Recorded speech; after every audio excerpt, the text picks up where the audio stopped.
반갑습니다. 우리 함께 인사할까요? 샬롬. 샬롬. 네, 주목으로 인사하시고요. 네. 네, 오늘도 5월의 첫 번째 주일 함께 우리의 찬양과 또 말씀으로 하나님께 예배하는 우리 일청연구의 모든 청년들이 될 수 있기를 바랍니다. 우리 먼저 함께 우리 사도신경으로 우리의 신앙을 고백하겠습니다.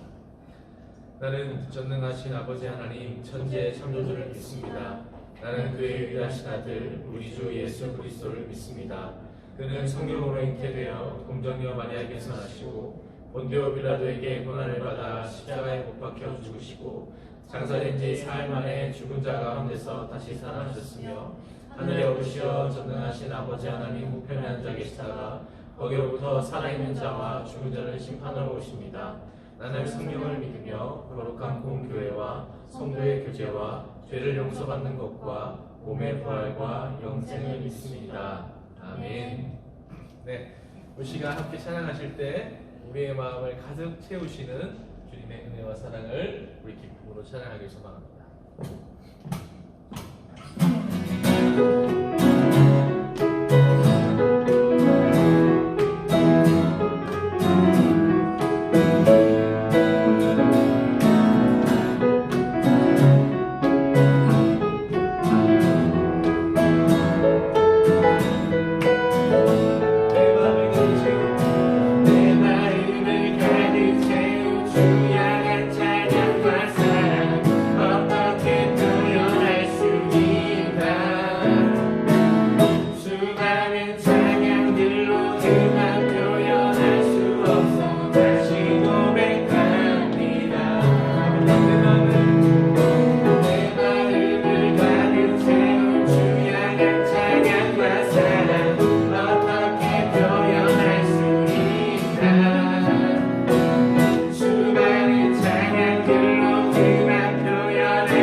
다시 고백하리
거룩하심을 닮아 우리의 마음의 눈이 항상 주님을 향하고 우리의 시선이 오로지 주님을 바라보는 것으로 말미암아 항상 믿음 가지고 승리하는 삶을 살아가는 주님의 친구들 모든 삶이 될 수 있기를 간절히 바랍니다.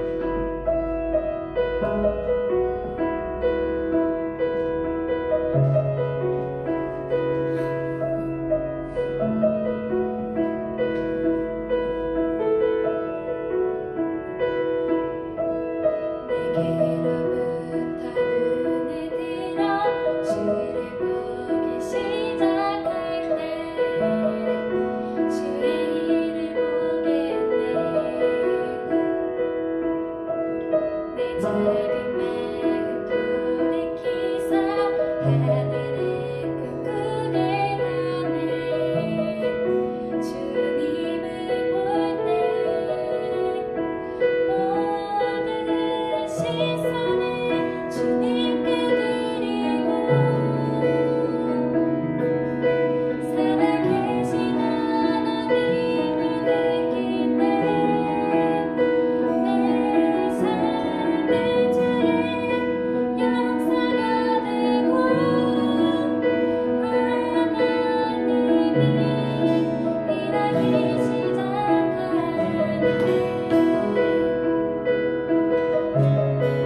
주님의 영광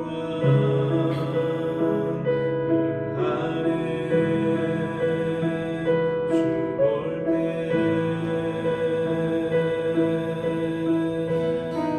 주님의 영광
살아계신 하나님을 느낄 때 내 삶은 주의 역사가 되고 하나님이 일하기 시작한 모든 시선을 주님께 드리고 전능하신 하나님을 느낄 때 세상은 주의 나라가 되고 하나님이 일하기 시작한 하나님이 일하기 시작한 하나님이 일하기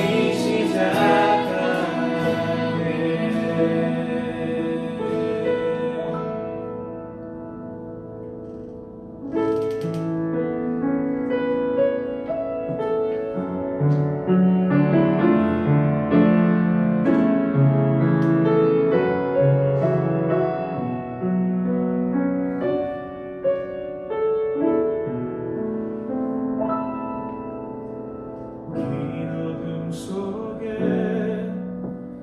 영광의 빛을 잃고 죄와 절망의 탄식 소리만 있네 주의 사랑은 여전히 날 기다리시며 날 부르시네 하나님은 나의 꺼지지 않는 등불이시니 긴 어둠 속에 영광의 빛을 잃고 죄와 절망의 탄식 소리만 있네 주의 사랑은 여전히 날 기다리시며 날 부르시네 하나님은 나의 꺼지지 않는 등불이시니 주는 나의 빛 구원이시니 내가 누구를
작은 자의 어둠 밝히시니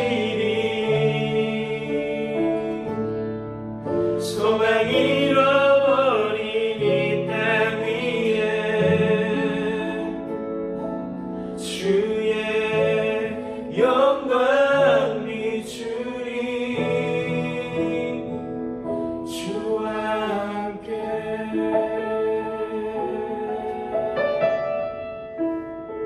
함께 예배를 위해서 묵상으로 기도하시겠습니다.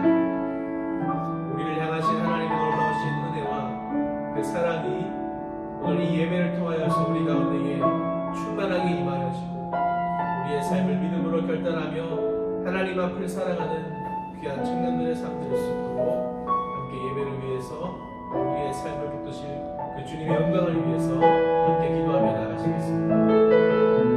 사랑과 은혜가 충만하신 하나님 감사합니다.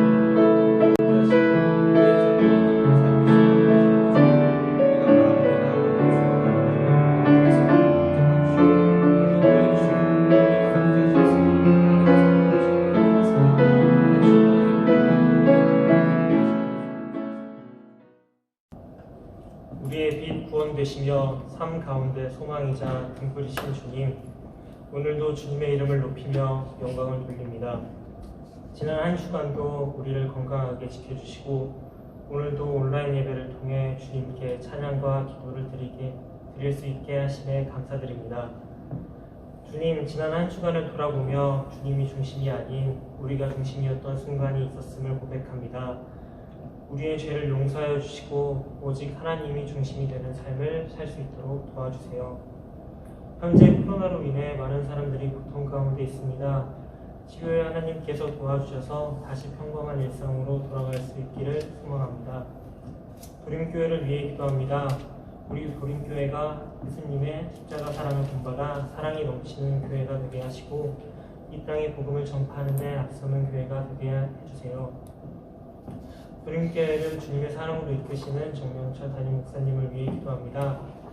목사님께서 사역하는 곳에 있어 영과 일부 항상 강건하게 지켜주시고 목사님께서 전해주시는 말씀을 통해 한 사람 한 사람이 믿음을 회복할 수 있는 귀한 시간이 되기를 기도합니다. 또한 청년부를 위해 하나님께서 귀하게 쓰시는 김신명 목사님과 김진무 목사님을 위해 기도합니다. 주님의 일을 하실 때 항상 어려움 없게 도와주시고 사역 가운데에 주님께서 함께 하셔서 두 명의 목사님의 영과 육이 지치지 않도록 힘을 부어주세요. 이 시간 보이는 곳 보이지 않는 곳에서 예배를 위해 기도하며 힘쓰는 지체들을 위해 기도합니다. 모두 기억하셔서 이들의 섬김 가운데 지치지 않게 도와주시고 기도와 감사로 섬길 수 있도록 도와주세요.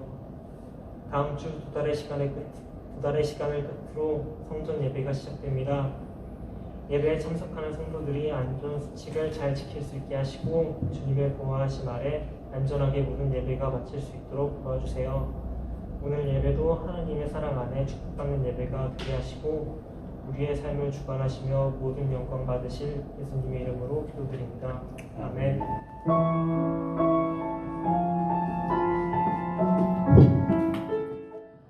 오늘 우리에게 주시는 하나님의 말씀은 요한복음 20장 11절에서 14절까지의 말씀입니다.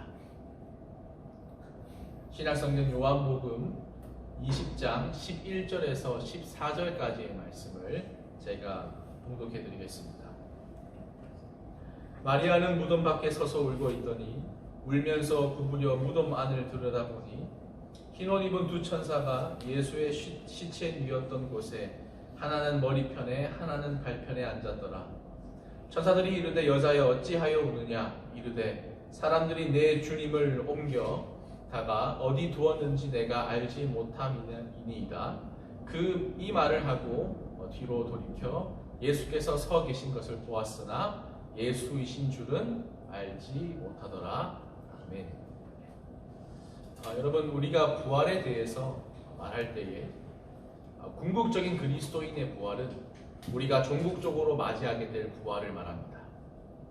다시 오실 재림의 주님, 그 주님이 오셔서 우리가 주님과 영원히 함께할 것을 우리는 믿습니다. 그러나 또 하나 우리가 기억해야 될 사실이 있습니다. 부활은 단순히 계란을 먹는 정도의 기념이 아니라 우리 가운데 있는 실제적인 사건이며 우리가 살아가야 될 삶임을 주님께서 보여주시는 사건입니다.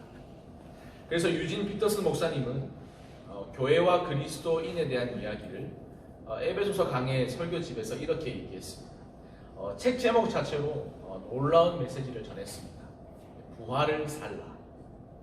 부활은 살아가는 것이라는 겁니다. 우리가 그냥 막연하게 기대하고 있고 멀리서 응시하고 있는 것이 아니라 이 부활의 사건은 우리를 요청하고 있는 사건이고 우리를 초청하신 사건입니다.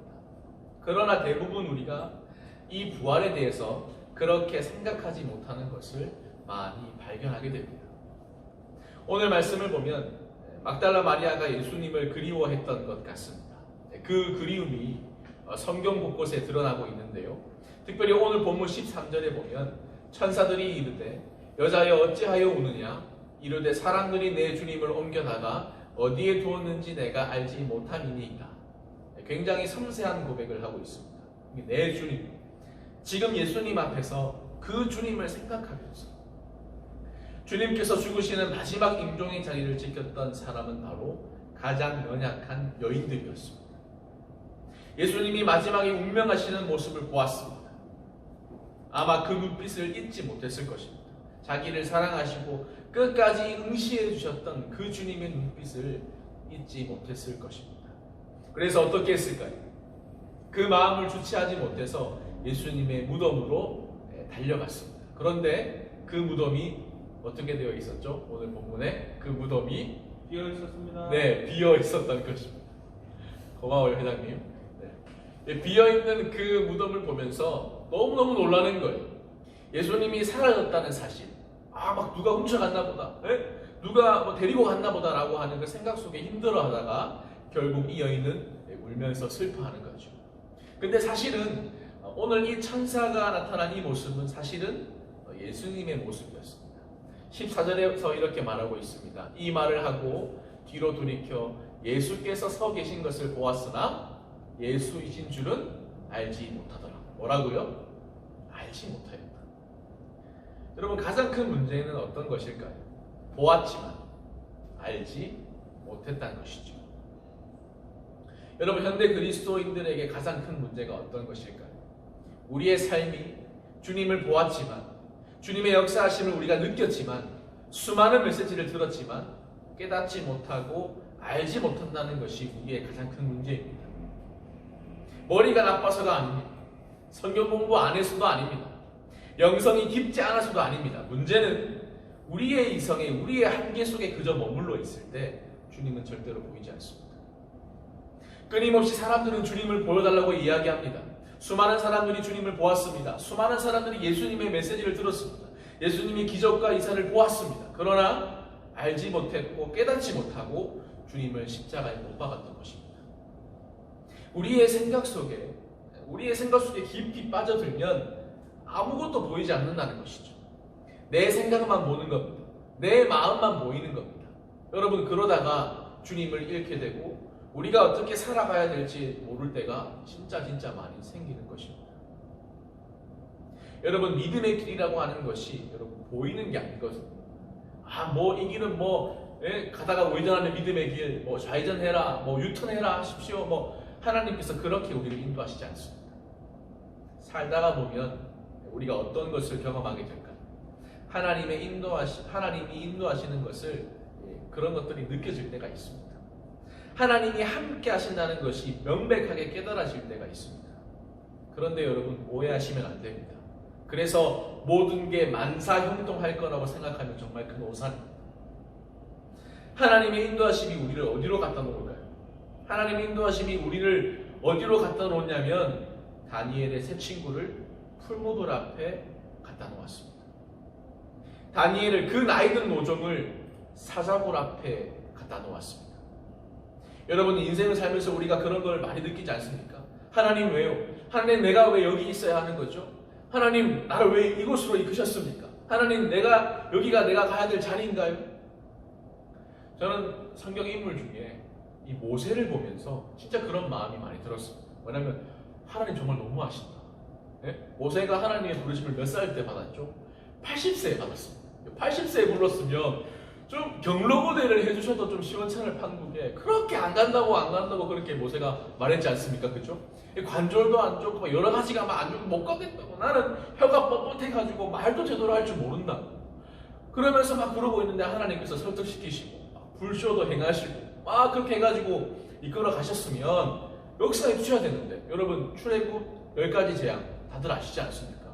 내 백성을 가게 해라, 보냈다가 말았다가 갔다가 말았다가 계속 그러면서 10번이나 그렇게 하셨으면 그 다음에는 좀 하이패스로 이 이스라엘 백성과 모세를 좀 인도하셔야 되는데 어떻게 하셨냐면 홍해바다 앞에 서게 하신 거예요. 백성들은 소리를 지르죠. 뭐 우리가 죽을 데가 없어서 이렇게 하냐.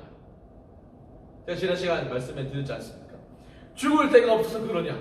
마치 그 노뱀을 바라보고 불뱀에 물렸던 그 이스라엘 백성들, 이 홍해 앞에서 똑같이 불평을 했던 거거든요. 여러분, 근데 이 지도자가 된다는 것이 굉장히 어렵습니다. 모세도 여러분 마찬가지 아니었겠습니까? 하나님의 인도하심을 따라 순종하고 갔습니다. 하나님의 인도하심이라고 하는 걸 사실을 알고 하나님께서 나와 함께 하실 거라는 걸 믿고 따라갔습니다. 그런데 그 길의 끝이 어디였냐면 홍해였다는 거예요. 홍해가 주는 상징이 뭘까요? 죽음입니다. 여러분, 앞에는 바다, 뒤에는 지금 이집트의 기마병들이 쳐들어오고 있습니다. 죽을 데가 없어서 우리를 여기로 인도했느냐.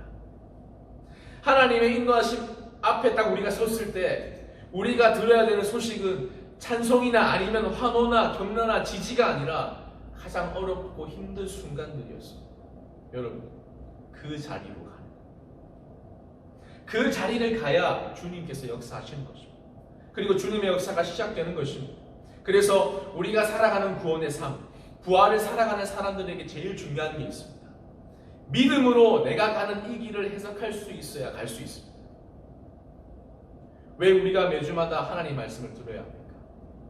왜 매일마다 말씀을 우리가 묵상하고 끊임없는 치열한 삶을 우리가 살아야 할까요? 우리의 생각, 우리의 감각으로는 이 삶을 사는 것이 불가능합니다. 믿음으로 해석할 수 있을 때 이 길 위에 우리가 설 수 있고, 이 길 위에서 우리가 또 하나 깨닫는 것이 있죠. 오직 하나님의 은혜로만 걸어갈 수 있다는 것을 깨닫습니다. 지식이나 경험이나 내 자랑이나 내 능력이나 내 어떠한 다른 것들이 아니라 하나님의 은혜 앞에 설 때입니다. 여러분, 예수님께서 십자가에서 죽으실 때 놀라운 사실이 하나 있습니다. 예수님께서 비참하게 죽으셨기 때문에 예수님의 십자가가 굉장히 대단한 것처럼 말할 때가 있습니다. 그런데 우리가 복음서 마태, 마가, 누가, 요한복음에 보면 이 십자가에 대해서 굉장히 간단하고 담백하게 명확한 정황만을 기록하고 있습니다. 뭐냐면 중요한 것은 예수님의 죽으심이 비참했기 때문이 아닙니다. 예수님보다 훨씬 더 비참하게 죽은 사람도 있었습니다. 그런데 예수님의 십자가의 의미는 뭐냐면 비참하게 죽으셨기 때문이 아니라 무엇을 향한, 누구를 위한 죽음이었냐가 더 본질적인 것입니다. 모든 인류의 죄를 담당하시고. 여러분, 저 같으면 그랬을 것 같아요. 여러분도 동일한 생각할지 모르겠지만 제가 부활할 걸 제가 알면, 그잖아요. 제가 부활할 걸 알면 복 받는 사람 보고 이럴 거 아닙니까? 딱 받았다. 3일 뒤에 보자 하지 않습니까? 그러면서 그럴만 하지 않습니까? 내가 부활할 걸 아니까. 근데 예수님께서 마지막 십자가에서 남겼던 그 7마디 가상신원 중에 한마디가 뭡니까? 아버지여, 이들의 죄를 용서해 주십시오. 사랑이셨고 용서였습니다. 여러분, 우리가 교회에서 사랑해라, 용서해라 참 많이 들으셨지 않습니까? 그죠? 실천해 보셨습니까? 실천해 보면 딱 2가지 형태가 나타납니다. 뭐냐? 첫 번째, 종교 생활이 오래되고 문화적 행사로 나타나면 이 교양 있는 그리스도인들의 특징은 용서하는 척을 기가 막히게 합니다. 정말 때깔나게 합니다. 형제님 사랑합니다. 자매님 용서할게요. 굉장히 고도로 발달합니다. 굉장히 용서를 잘하는 것처럼 하고요. 2번째는 어떻게 될까요? 내가 할 수 없다는 것을 처절하게 느낍니다. 사랑과 용서 할 수 없다는 걸 느껴요. 요즘 제가 우리 담임 목사님을 통해서 저한테 주시는 메시지가 있어요. 뭐냐면 목사에게 제일 중요한 게 있더라고요.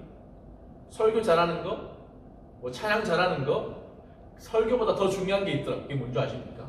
성도를 사랑하는 거. 교인들을 불쌍히 여기는 거. 너무 쉬울 것 같죠?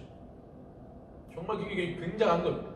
저희 아버지 목사님께서 늘 하시는 말씀이 계시거든요. 뭐냐면 목사가 교인하고 싸우면 안 돼. 예? 예. 근데 그 말이 굉장히 중요한 말이거든요. 여러분 싸움 잘하는 목사님들 천재입니다. 그러니까 무슨 말씀이냐면 끝까지 사랑하라는 거예요. 끝까지 품어주는 겁니다. 여러분 우리를 부르신 주님의 부르심이 무엇일까요? 논리나 내 생각이나 내 어떠함이나 그 직분을 가지고 싸워 이기는 것이 아니라 불쌍히 여기고 사랑해야 되는 겁니다. 그런데 이게 진짜 힘들거든요. 그럴 때마다 뭘 느낄까요? 내 한계가 여실히 드러나는 것이죠. 밑바닥을 드러냅니다. 내가 할 수 없다는 걸 느낍니다. 저도 그래요. 저 좋아하는 사람은 저도 잘합니다. 네? 부탁드립니다. 잘해주시면 저도 잘하겠습니다. 근데 안 맞는 사람이 있습니다. 그렇지 않습니까? 제가 볼 때는 여기에는 지금 저랑 안 맞는 사람이 없네요, 보니까. 그런데 본질적으로 저와 맞지 않는 사람도 있습니다. 그렇지 않습니까? 가끔씩 나타나서 참 감사하죠. 그죠? 여러분, 안 맞는 사람도 있습니다. 저도 누군가에게 안 맞을 수 있고, 누군가에게 제가 힘든 사람일 수 있습니다. 근데 여러분, 그게 가장 어려운 겁니다. 제가 일전에 청소년 사역을 한창 할 때, 이 청소년 사역을 하다 보면, 이 대체적으로 애들이 귀엽지 않습니까? 되게 귀엽고 되게 좋습니다. 그런데 진짜 안 맞는 애들이 가끔씩 있습니다. 와, 얘는 진짜 독종이다. 와, 사람을 진짜 힘들게 할 때가 있어요. 정말 지치게 할 때가 있습니다. 그런데 그걸 끝까지 사랑하는 게 부르심이더라. 그거를 끝까지 사랑하라고 말씀하시는 것이 하나님께서 나를 부르신 부르심이더라. 내가 신학을 공부하고 뭐 조직신학을 성경신학을 공부하고 난 다음에 뭐 수많은 사역적인 경험을 하고 수많은 울부짖음과 기도를 했다고 할지라도 사랑에 실패하고 용납에서 실패하고 품어내는 것을 실패하면 다 끝나는 것입니다. 여러분, 십자가는 어떠한 사건이었을까요? 눈앞에 펼쳐지는 그 배신의 사건, 눈앞에 펼쳐지고 있는 그 백성들의 적개심과 그 분노 앞에서 우리 주님 어떻게 반응하셨습니까? 사랑으로 반응하셨습니다. 용서로 반응하셨습니다. 바로 이것이 우리가 걸어가야 될 종국적인 삶의 길입니다. 그래서 우리가 깨달아야 될 것은 우리의 힘으로 할 수 없기 때문에 주님의 말씀의 은혜가 필요한 것이고, 그래서 우리가 기도해야 하는 것이고, 날마다 여러분 우리가 자기를 부인한다는 거, 주님 앞에서 날마다 발가벗겨진 것처럼 주님의 은혜 앞에 우리가 무릎을 꿇을 때 가능한 것이 부활의 삶이고 부활을 살아가는 것입니다. 우리가 날마다 뭘 경험해야 될까요? 여러분, 부활을 경험하기 전에 죽음을 경험하지 않는 부활은 없습니다. 그렇지 않습니까? 죽음이 있어야 부활이 있을 것 아닙니까? 그래서 사도 바울은 그렇게 말하죠. 나는 날마다 죽는다. 여러분, 죽음이 없는 부활은 그리스도인의 부활이 아닙니다. 오늘 우리가 살아가면서 내 감정에, 내 이성에, 내 판단에, 내 분석의 한계 앞에서 내가 날마다 죽는 거예요. 그 죽음을 경험할 때에 주님이 허락해 주시는 것이 바로 부활의 영광이고 부활의 삶을 살아가는 풍성한 열매인 것입니다. 여러분, 옛날에 그 찬양 중에 그 미랄이라고 하는 찬양 혹시 아십니까? 제가 너무 좋아하는 찬양이었는데, 생명이 또 다른 생명 낳고 주님 볼 수 있다면 나의 삶과 죽음도 아낌없이 그 다음에 나오는 가사가 뭐죠? 죽어야 다시 사는 주의 말씀 믿으며 하나의 미랄 되어 썩어지 예수님처럼 살아가셨소서. 여러분, 지금 이 한반도에 무엇으로 가득 찼는지 여러분 우리가 보지 않습니까? 폭력과 반목과 질시, 분노와 적개심으로 하나님 없는 삶으로 가득 차 있습니다. 우리가 살아가야 될 삶이 어떤 것일까요? 부활을 살아야 이 땅에 생명이 생깁니다. 우리가 부활을 살아야 이 땅에 영광이 오는 것입니다. 우리는 하나님의 말씀을 읽습니다. 그죠? 세상은 우리를 읽습니다. 우리가 부활절이라고 아무리 외친다고 세상은 놀라지 않습니다. 수많은 그리스도인들의 삶을 통하여서 부활을 살아가는 그리스도인들을 통하여서 우리 주님의 부활은 더욱더 영광스러워지는 것입니다. 주님의 부활하심을 우리가 그냥 보는 것으로 끝나는 것이 아니라 그것을 깨닫고 살아가는 저와 여러분의 삶을 통해서 하나님은 하나님의 역사를 이루어 가시는 것입니다. 그 부활의 놀라운 초청 앞에 함께 살아가는 저와 여러분이 될 수 있기를 주님의 이름으로 간절히 축복하고 소망합니다. 기도하겠습니다. 하나님 아버지 감사합니다. 부활은 단순히 그것을 기념하는 것이 아니라 우리가 살아가야 될 삶임을 고백합니다.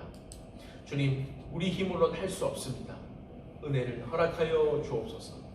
성령님 우리 가운데 임하여 주셔서 우리를 새롭게 하여 주시옵소서. 죽음의 길, 배제의 길 같지만 믿음으로 이 길을 걸어가게 하여 주옵소서. 죽어야 살겠고의 그 말씀이 우리의 삶이 되게 하여 주옵소서. 죽음으로서만 맞이할 수 있는 이 부활의 영광을 우리의 평범한 일상이 받아내게 하여 주시옵소서. 갑절의 영감을 허락하여 주실 줄 믿사오며 이 모든 말씀 살아계시고 부활하신 예수 그리스도 귀하신 이름으로 기도드리옵나이다. 아멘. 주님이 가르쳐주신 기도로 예배를 마치겠습니다.